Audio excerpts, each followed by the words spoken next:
Welcome back. When she launched her music career in 2013, she was already an enviable achiever in dance and theater across Europe. A semi-finalist in the hit TV show Britain's Got Talent, a dancing face for sporting giant Adidas, and extensive theatrical productions all over the continent under her belt. Add to that, she being the daughter of the late Crown Prince of Reggae, Dennis Brown, and her transition to a musical artist garnered no surprises. The only question then was the caliber of music talent she is. Well, in 2014, she left an indelible mark on Jamaicans after a live performance at her father's annual tribute concert in Kingston. And by the end of 2015 was affirmed an accomplished recording artist. She's Marla Brown, Reggae Princess, right now, right here on our stage. Marla, so good to have you. Thank you for having me. So happy you could come and sit with us today, right here on our stage. All right, let's start with your career as a dancer. Britain's Got Talent. Talk about that experience. A semi-finalist, that's a big achievement. We actually got called to do the show. We didn't actually need to audition because we got scouted. Oh. But we had to do the audition process. So once we did perform, it was Simon Cowell who said, "We'll see you in the semi-finals." And you know, it was very nerve-wracking because it was the first time I had done a TV show. And for us all, that waiting and that anticipation to see if we were going to get through, it was truly an experience. And you know, the love and the support that we got from everyone in the area, it was just amazing. And I was so proud to be on that stage. And it was kind of like the height of our dance capability to really showcase who we are as Unity on that stage, on a big stage as Britain's Got Talent. And all this time, in my view, you were sitting on a great musical talent. How so? Well, for me, my dad and my mum, they always believed that we should find our own in life. And at the time, I went straight into athletics, and then I went into dancing. Music was just something I enjoyed doing at home with my siblings, or going to the studio with dad and going to shows. But I never really saw myself in that realm.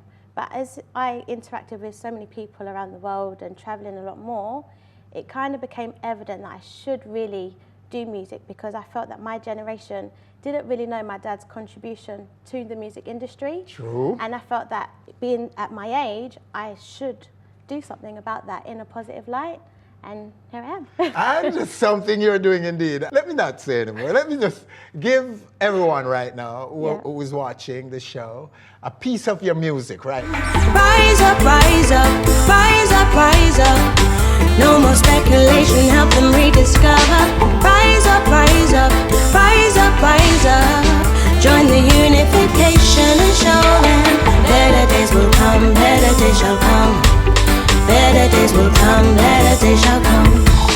Okay, there you have it. Just a taste of the music of Marla Brown. Better days will come is the message in that one. And it's your very first recording. Yep, single and video, my first video. Okay, so when you put it out, what happened?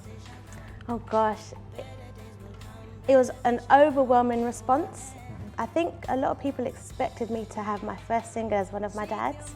So to come out with my own, an original song and lyrics as well, because I wrote it myself, it was truly captivating for people to really know who I was and my message and get that out as well. And I partnered up with a director called Dennis Brown, who's got Dennis Brown Films as well. And he had the same vision as I, and he truly loves my dad as well. So it was nice to connect with someone and produce work that we want for everyone to see. Yeah, so your credit is not just the performer in this record. You're also the writer of the lyrics, the all song. of my songs. It's your song. Yep. Your very first effort as a recording artist. Songwriter. And you were sitting on that all these years. All of that talent, writing and singing talent. Yeah. And that to me is very, very amazing. Thank you. But let's talk, before we go further into your music career, right? Because we know that there's a second single that came last year too. Yeah. Like months Shortly after after, you're on to a second single. But talk a little bit about theatre. Your Yes. work in theatre. What did you do in theatre? Professional dancing. I did ballet, street and contemporary dance alongside various other dancers, but predominantly my company, Unity UK. And we toured certain projects around Europe, like Belgium, Spain, France, Ireland, and London, of course. And it was just, again, a form of expression of occurrences in life and our reality, and portraying that through our music and dance, our chosen music, of course. And yeah, it was just predominantly hip hop as well. So it was just nice to keep that going, and the expression and our message as one of unity, you know, and have that shared consciousness to, you know, evolve and uplift our generation. So where's Jamaica in your brand? Are you a Jamaican in Europe, in across Europe, in London? Yeah. Are you seen as a Jamaican? Second generation, but at home I'm known as the dancer. My dance company didn't even know that I sing. I only came to Jamaica for a holiday to have some time for self. Yes. And that's when Dad's show came about, and then I performed there, and I ended up staying here for the whole year. Yes. So they didn't even know that I wanted to do singing, or they didn't know anything about this life. Because that was before your record, right? That you Yep. came in 2014, Yeah. performed at the tribute concert Yeah. downtown Kingston, and blew Jamaicans away. Yeah, I ended up doing recordings and interacting and meeting, networking with new people. So that kind of led me into a total new life away from dance. And even in being Jamaica, people don't know that I'm a dancer. So it's two lives. Oh, yes.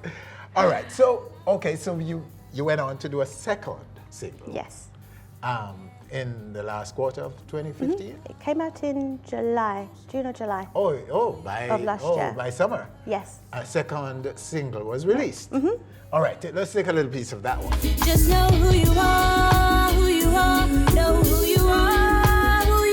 a superstar. Know who you are, know who you are, know who you are. Just know who you are, know who you are, a superstar. So that one is called Superstar.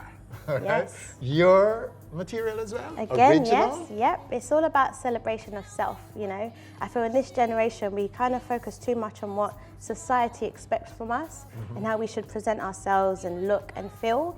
And this song was all about being an individual and knowing your worth and executing that. At the time when I wrote it, I felt that being in Jamaica, people kind of scrutinize or expect certain things from you, and you got to kind of be careful of the wolves and the sheep. So I had to kind of steer myself away and really analyze and channel my worth. And at that time, I felt a bit low because I was away from my family. We're very much a united family. So being in Jamaica by myself, I was feeling a little bit lonely. And I said to my mum, you know, I'm a little bit worried about certain people that are around me.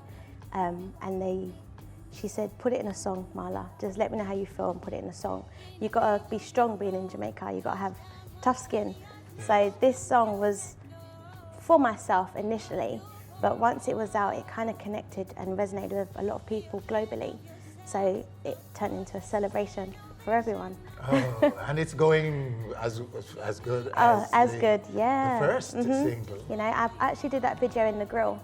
Okay. And Tengalayas retreat. So it was nice, and now everyone wants to go there and feel liberated. All right. So where are you now in terms of where's most of your time now being spent? Here in Jamaica. You're spending most of your time here in Yes. Jamaica, focusing on just music. Yeah, writing, recording, collaborating, shooting videos. I've just put out my Deliverance EP in October. That features Runkus and Kabaka Pyramid. Yes. So I'll be here shooting the video with them. Yes, I that just single. did the How's that? How was that working with them. Kabaka? Amazing. Kabaka. Kabaka is a true lyrical fire individual. You know, he truly inspires me, his work ethic, and he's so natural, and he's got such a humble soul. And so it's nice to kind of connect to someone on that level initially, and then to be in the studio recording. His work rate is just so efficient, and he was born to do this. So you kind of want to be around that to inspire yourself and your own work. So he's great. You know what comes to mind every time I think about the family is that day at the burial, at the funeral, Yeah. when you were just a little toddler. Yeah. And you're sitting with your mom and all that sadness and everything. Do you have any recall? Do you recall that day? Do Oh, you every remember day. that? It feels like I remember the day Dad died more so because I would have liked to have had some alone time with Dad, if I'm honest, because he did travel a lot. When he wasn't home, I called all the time to say, when are you home? When's the show's finished, etc. But when it was the funeral, because there was so much chaos and although everyone was celebrating him, you want that alone time and you want to kind of exchange your words and your feelings with him. And that's why I spend so much time at Hero Circle with Dad, just to have a reasoning, because I never got to do that at the funeral. And then even when they put him down at Hero Circle, we missed that bit because we couldn't get through because there were so many people. Okay. But at the same time, I have to give thanks because Dad inspired so many people and it brought all of us together. You know, and it was still nice, but I still miss him, and that day makes me remember how he was. And the night before he died, I actually called him to see when he was coming home. So it makes me remember that time when I called to see when is he coming home. Oh, wow. So it does, I do get emotional a lot, but I like to celebrate my dad a lot more because although I do feel that void, I need to fill it up with the love, and I'm able to do that with everyone around me because everyone's got such a nice story and memories of Dad, how he was as a brother, a friend. There's so many good things to say about him. Is that what you're getting, the feedback you're getting Oh, now definitely, in Jamaica? every day. Anytime you mention Dad's name, you light up, you smile. And that's not just me, that's just anyone around the globe. Even on social media, Dad is still very much alive. His music, you don't repeat his music. Yes. His catalogue is so big. There's so many songs that you can draw on that you can really resonate with. I'm actually working with VP Records at the moment. We're producing a tribute album, We Remember Dennis Brown.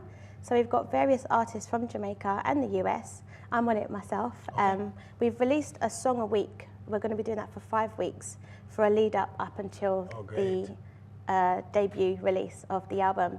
And it's amazing. It's nice to kind of listen to everyone's story and understand Dad's influence on their journey as well. And everyone's selected their favourite song, even though it may be hard because you can't really have one. Oh, yeah. Speaking of tribute, the concert didn't happen. Well, in February. Yeah. Is it going to happen? Oh yeah, definitely. It was supposed to be this week, but due to the election, we had to postpone it.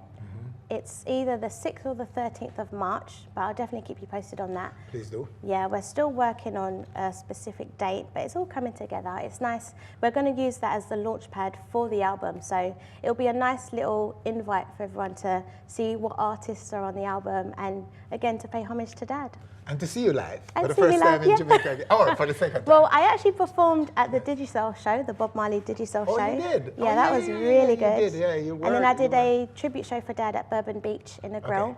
So your next assignment should be at the Yeah, my next tribute. assignment. Yeah, man. All right, wonderful. Well, you know, before we came on, Yeah. a song came to mind, Yeah. and I was kind of like humming, and you took it over. Could you give me a little piece of it before you go? Because, you know. Little Green Apples, right? Yes, that's the one, yeah. Oh, I'll wake up in the morning with my head down in my eyes, and she says hi. And when I stumble to the breakfast table, while the kids were going off to school, goodbye. She reaches out and takes my hand, squeezes it and says, how you feeling, love? And when I look across her smiling lips, that warms my heart and sees my morning sun. And if that's not loving me, then all I've got to say, Jah didn't make the little green apples, it don't rain in Indianapolis in the summertime. That's when you're supposed to join in. Oh, me, oh, no, don't want to spoil it. Marla, it's so good to have you right here on Thank you stage. so much. Thank Keep you. up the good work. Thank we'll you. be I'm looking tracking and forward following to her career. Yeah, man. Looking forward to sharing it all. Make sure you check out my EP. All right, there you have her, ladies and gentlemen. Marla Brown, right here on stage. All right, stay with us. Still to come. This man is on a roll, and he'll be coming up later. But before that, If you ain't know now, you will know. Dre Island, another of the new roots rockers, rocking the planet right now in reggae. We'll be back. Young girl, you're full of too much styling. Hi, thanks for watching our video. Hope you have enjoyed it. Please subscribe to our channel by clicking right here and enjoy so much more where that came from. Said that he wrote it for an artist. And you know me do? Me tell him the same thing what Jam 2 tell me now. My lad, is if you give the artist a song there, I don't want to see you walking on my lad.